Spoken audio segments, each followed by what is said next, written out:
Assalamualaikum warahmatullahi wabarakatuh. Waalaikumsalam warahmatullahi wabarakatuh. Semangat pagi. Pagi, luar biasa. Tetap semangat. SMA, Jaya. Merdeka 2, kompeten, berdasar, jujur. Alhamdulillah hari ini ya, kita ada kegiatan pembelajaran ya tentang sistem pendingin. Gimana kabar kalian semua? Baik. Alhamdulillah. Hari ini hadir semua?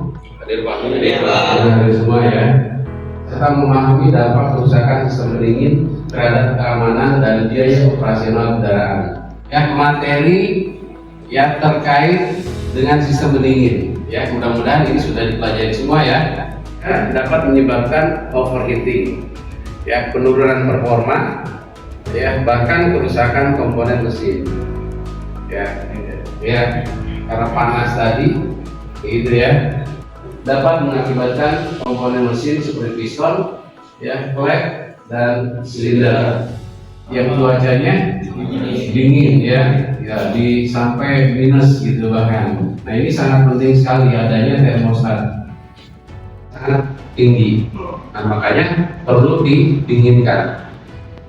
Oke, nah sebelum nanti kesini supaya lebih ini lagi, ini kan sudah dipelajari oleh kalian ya. Nanti kita bisa diskusikan. Kalau ada hal yang tidak jelas atau belum dipahami, kita buka dulu video cara kerja sistem pendingin.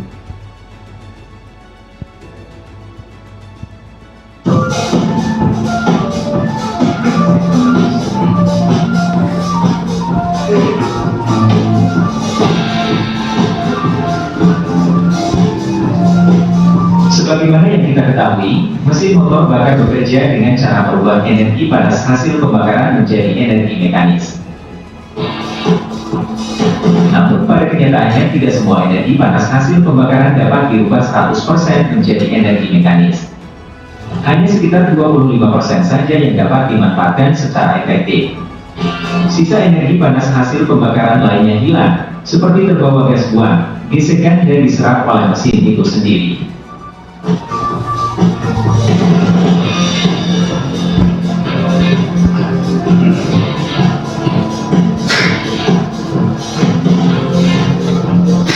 Panas yang diserap oleh mesin harus dikontrol agar suhu mesin tidak terlalu berlebihan dan mengakibatkan kerusakan pada mesin.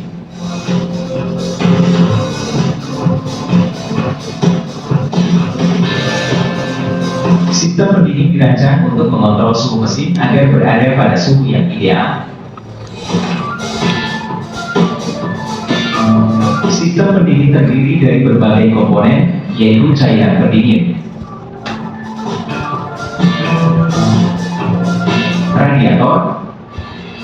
Nanti dibagi 3 kelompok, ya, 3 kelompok. Nah nanti kelompok yang pertama, ya, saya percayakan ini yang grup Serikandi, ya, dipimpin oleh Gina. Nah semuanya perempuan, ya, Gina. Kemudian yang kedua, ya, grup Dava, ya. Nah tinggal dibagi 2, yang cowok bagi 2. Kemudian yang 3 grup Adil, ya. Nah silakan nanti ketika nanti di bengkel, ya, di unit kerjanya kalian nanti identifikasi, ya, identifikasi yang tadi sudah kalian lihat di video pembelajaran, ya, komponen-komponennya. Kemudian kamu bandingkan realnya itu dengan kenyataan di mesinnya. Adakah hal yang berbedanya, ya? Atau kalian bisa langsung melihat di mesin itu ada masalah, boleh nanti disampaikan, itu ya. Termostat itu ada di dalam sini, ya, di sini, dalam sini, karena dia fungsinya sebagai katup pengontrol suhu tadi, ya, 80 sampai 90 derajat Celcius gitu. Jadi kalau suhunya belum mencapai kira-kira 80 tadi, ya, dia masih nutup, ya, masih nutup, sehingga nanti air itu masih bersirkulasi di dalam ini aja, ya, di dalam mesin, di water jacket tadi. Nah, ketika temperaturnya mencapai 80 derajat Celcius, baru itu ngebuka di sini, ya, buka, nah baru nanti disalurkan sini, dinginkan. Itu cara kerjanya. Nah, sementara tadi di sini ini fungsinya bukan hanya sebatas tutup, gitu ya, tapi juga berfungsi sebagai web kontrol, ya.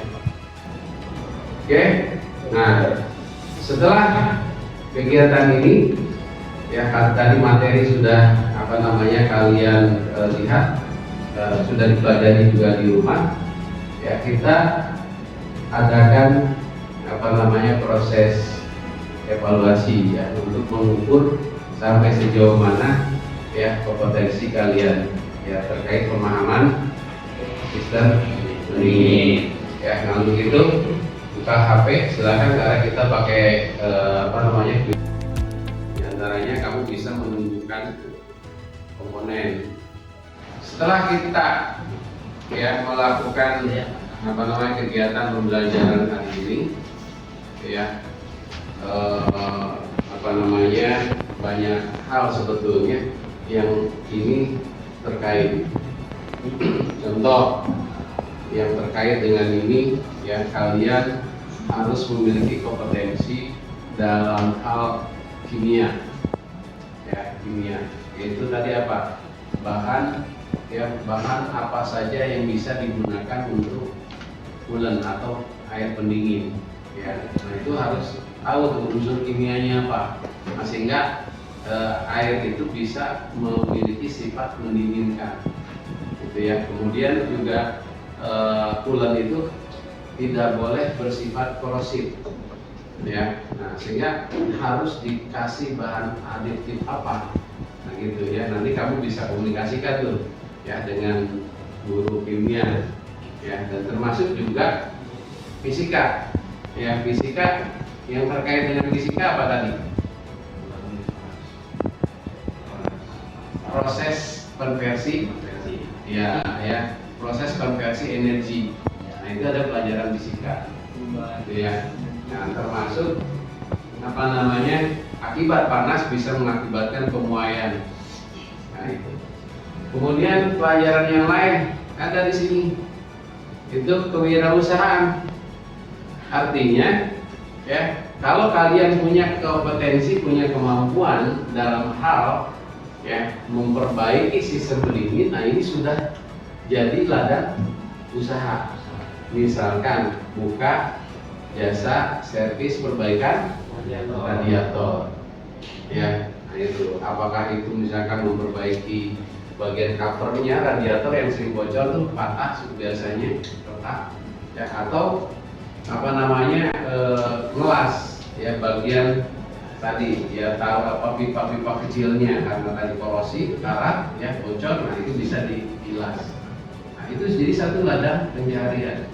Makanya sebetulnya kalau kalian jurusan otomotif ini harusnya nggak ada yang nganggur, ya, karena dari setiap kompetensi ini itu adalah peluang untuk menciptakan lapangan pekerjaan atau bikin usaha atau bengkel lagi, ya. Oke.